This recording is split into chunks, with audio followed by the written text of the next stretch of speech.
قبیلہ عبد القیس کا وفد رسول اللہ صلی اللہ علیہ وسلم کی خدمت میں آیا۔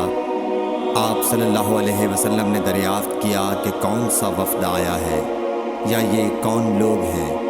انہوں نے کہا ربیعہ خاندان کے لوگ ہیں۔ آپ صلی اللہ علیہ وسلم نے فرمایا کہ مبارک ہو قوم کو آنا یا مبارک ہو اس وفد کو جو کبھی نہ رسوا ہو نہ شرمندہ ہو۔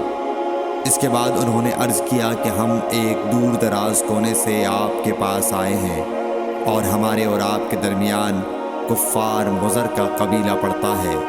اس کے خوف کی وجہ سے ہم حرمت والے مہینوں کے علاوہ اور ایام میں نہیں آ سکتے، اس لیے ہمیں کوئی ایسی قطعی بات بتلا دیجیے کہ جس کی ہم اپنے پیچھے رہ جانے والے لوگوں کو خبر دے دیں اور اس کی وجہ سے ہم جنت میں داخل ہو سکیں۔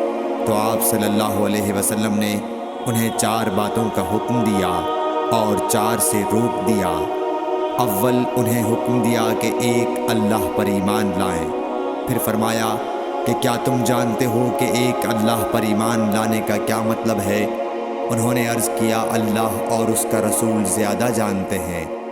آپ صلی اللہ علیہ وسلم نے فرمایا ایک اللہ پر ایمان لانے کا مطلب یہ ہے کہ اس بات کا اقرار کرنا کہ اللہ کے سوا کوئی معبود نہیں، اور یہ کہ محمد صلی اللہ علیہ وسلم اللہ کے سچے رسول ہیں، اور نماز قائم کرنا، زکوٰۃ ادا کرنا اور ماہ رمضان کے روزے رکھنا، اور یہ کہ تم مال غنیمت سے 5واں حصہ ادا کرو، اور 4 چیزوں سے منع فرمایا، دبا، حنتم، مزفت کے استعمال سے، اور چوتھی چیز کے بارے میں شعبہ کہتے ہیں کہ ابو حمزہ بسا اوقات نقیر کہتے تھے اور بسا اوقات مقیر۔